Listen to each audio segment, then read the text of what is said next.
ہرقل شاہ روم نے قریش کے قافلے میں ایک آدمی بلانے کو بھیجا، اور اس وقت یہ لوگ تجارت کے لیے ملک شام گئے ہوئے تھے، اور یہ وہ زمانہ تھا جب رسول اللہ صلی اللہ علیہ وسلم نے قریش اور ابو سفیان سے ایک وقتی عہد کیا ہوا تھا۔ جب ابو سفیان اور دوسرے لوگ ہرقل کے پاس ایلیا پہنچے جہاں ہرقل نے دربار طلب کیا تھا، اس کے گرد روم کے بڑے بڑے لوگ، علماء، وزراء و امراء بیٹھے ہوئے تھے۔ ہرقل نے ان کو اور اپنے ترجمان کو بلوایا، پھر ان سے پوچھا کہ تم میں سے کون شخص مدعی رسالت کا زیادہ قریبی عزیز ہے؟ ابو سفیان کہتے ہیں کہ میں بول اٹھا کہ میں اس کا سب سے زیادہ قریبی رشتہ دار ہوں۔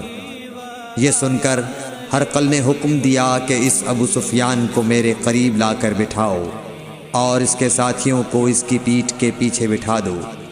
پھر اپنے ترجمان سے کہا کہ ان لوگوں سے کہہ دو کہ میں ابو سفیان سے اس شخص یعنی محمد صلی اللہ علیہ وسلم کے حالات پوچھتا ہوں، اگر یہ مجھ سے کسی بات میں جھوٹ بول دے تو تم اس کا جھوٹ ظاہر کر دینا۔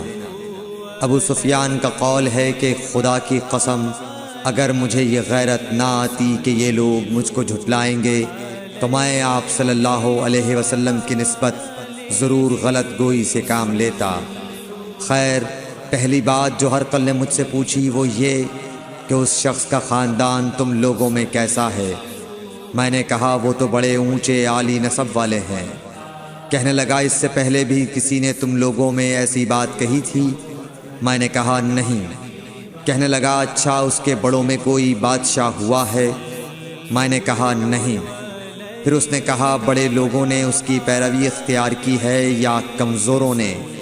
میں نے کہا نہیں، کمزوروں نے۔ پھر کہنے لگا اس کے تابعدار روز بڑھتے جاتے ہیں یا کوئی ساتھی پھر بھی جاتا ہے؟ میں نے کہا نہیں۔ کہنے لگا کیا اپنے اس دعوی نبوت سے پہلے کبھی کسی بھی موقع پر اس نے جھوٹ بولا ہے؟ میں نے کہا نہیں، اور اب ہماری اس سے صلح کی ایک مقررہ مدت ٹھہری ہوئی ہے، معلوم نہیں وہ اس میں کیا کرنے والا ہے۔ ابو سفیان کہتے ہیں میں اس بات کے سوا اور کوئی جھوٹ اس گفتگو میں شامل نہ کر سکا۔ ہرقل نے کہا کیا تمہاری اس سے کبھی لڑائی بھی ہوئی ہے؟ ہم نے کہا کہ ہاں۔ بولا پھر تمہاری اور اس کی جنگ کا کیا حال ہوتا ہے؟ میں نے کہا لڑائی ڈول کی طرح ہے، کبھی وہ ہم سے میدان جنگ جیت لیتے ہیں اور کبھی ہم ان سے جیت لیتے ہیں۔ ہرقل نے پوچھا وہ تمہیں کس بات کا حکم دیتا ہے؟ میں نے کہا وہ کہتا ہے کہ صرف ایک اللہ ہی کی عبادت کرو، اس کا کسی کو شریک نہ بناؤ، اور اپنے باپ دادا کی شرک کی باتیں چھوڑ دو، اور ہمیں نماز پڑھنے، سچ بولنے، پرہیزگاری اور صلہ رحمی کا حکم دیتا ہے۔ یہ سب سن کر پھر ہرقل نے اپنے ترجمان سے کہا کہ ابو سفیان سے کہہ دے کہ میں نے تم سے اس کا نسب پوچھا تو تم نے کہا کہ وہ ہم سے عالی نسب ہے، اور پیغمبر اپنی قوم میں عالی نسب ہی بھیجے جایا کرتے ہیں۔ میں نے تم سے پوچھا کہ دعوی نبوت کی یہ بات تمہارے اندر اس سے پہلے کسی اور نے بھی کہی تھی؟ تو تم نے جواب دیا کہ نہیں۔ تب میں نے اپنے دل میں کہا کہ اگر یہ بات اس سے پہلے کسی اور نے کہی ہوتی تو میں سمجھتا کہ اس شخص نے بھی اسی بات کی تقلید کی ہے جو پہلے کہی جا چکی ہے۔ میں نے تم سے پوچھا کہ اس کے بڑوں میں کوئی بادشاہ بھی گزرا ہے؟ تو تم نے کہا کہ نہیں۔ تو میں نے دل میں کہا کہ ان کے بزرگوں میں سے کوئی بادشاہ ہوا ہوگا تو کہہ دوں گا کہ وہ شخص اس بہانے اپنے آباء و اجداد کی بادشاہت اور ان کا ملک دوبارہ حاصل کرنا چاہتا ہے۔ اور میں نے تم سے پوچھا کہ اس بات کے کہنے یعنی پیغمبری کا دعویٰ کرنے سے پہلے تم نے کبھی اس کو دروغ گوئی کا الزام لگایا ہے؟ تم نے کہا کہ نہیں۔ تو میں نے سمجھ لیا کہ جو شخص آدمیوں کے ساتھ دروغ گوئی سے بچے وہ اللہ کے بارے میں کیسے جھوٹی بات کہہ سکتا ہے۔ اور میں نے تم سے پوچھا کہ بڑے لوگ اس کے پیرو ہوتے ہیں یا کمزور آدمی؟ تم نے کہا کمزوروں نے اس کی اتباع کی ہے، تو دراصل یہی لوگ پیغمبروں کے متبعین ہوتے ہیں۔ اور میں نے تم سے پوچھا کہ اس کے ساتھی بڑھ رہے ہیں یا کم ہو رہے ہیں؟ تم نے کہا کہ وہ بڑھ رہے ہیں، اور ایمان کی کیفیت یہی ہوتی ہے حتیٰ کہ وہ کامل ہو جاتا ہے۔ اور میں نے تم سے پوچھا کہ آیا کوئی شخص اس کے دین سے ناخوش ہو کر مرتد بھی ہو جاتا ہے؟ تم نے کہا نہیں۔ تو ایمان کی خاصیت بھی یہی ہے، جن کے دلوں میں اس کی مسرت رچ بس جائے وہ اس سے لوٹا نہیں کرتے۔ اور میں نے تم سے پوچھا کہ آیا وہ کبھی عہد شکنی کرتے ہیں؟ تم نے کہا نہیں۔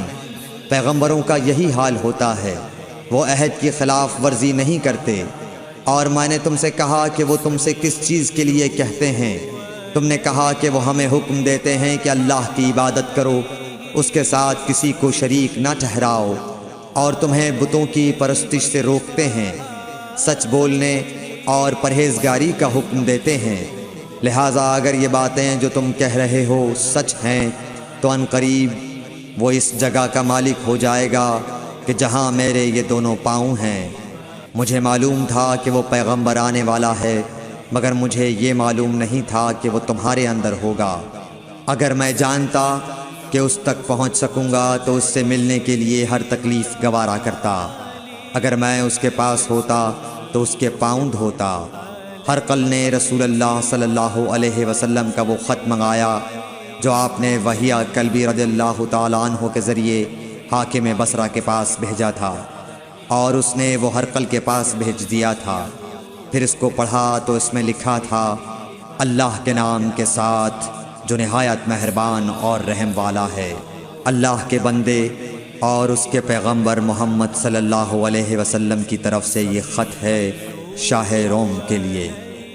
اس شخص پر سلام ہو جو ہدایت کی پیروی کرے۔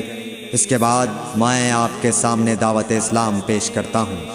اگر آپ اسلام لے آئیں گے تو دین و دنیا میں سلامتی نصیب ہوگی، اللہ آپ کو دوہرا ثواب دے گا۔ اور اگر آپ میری دعوت سے روگردانی کریں گے تو آپ کی رعایا کا گناہ بھی آپ ہی پر ہوگا۔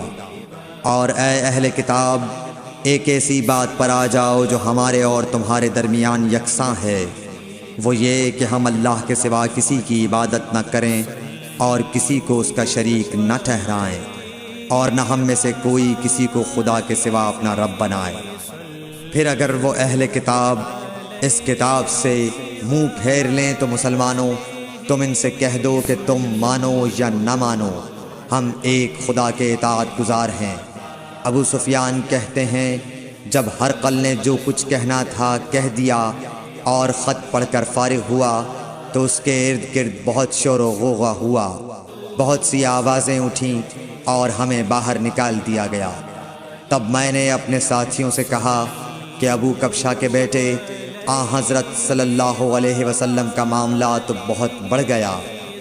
دیکھو تو اس سے بنی اصفر روم کا بادشاہ بھی ڈرتا ہے۔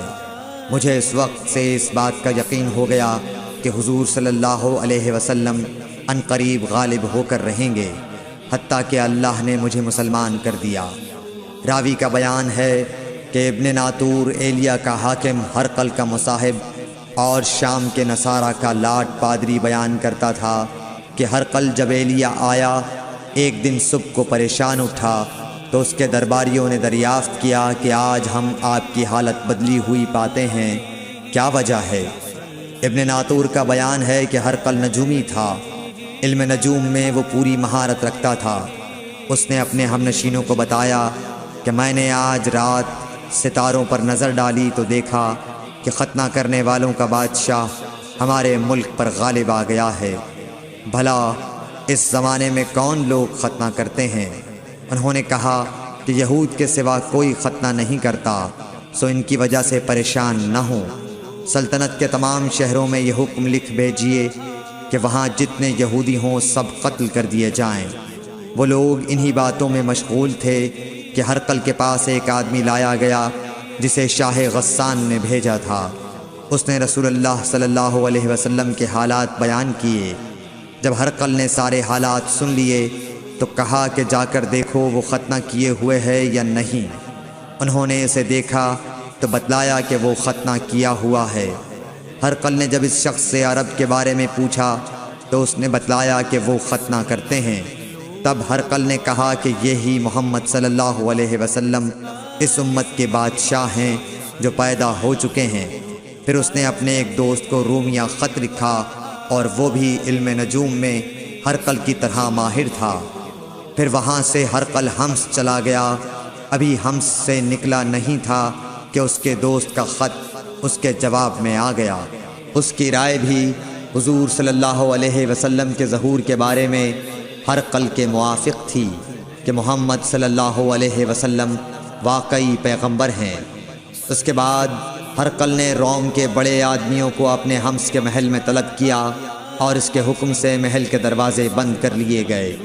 پھر وہ اپنے خاص محل سے باہر آیا اور کہا، اے روم والو، کیا ہدایت اور کامیابی میں کچھ حصہ تمہارے لیے بھی ہے؟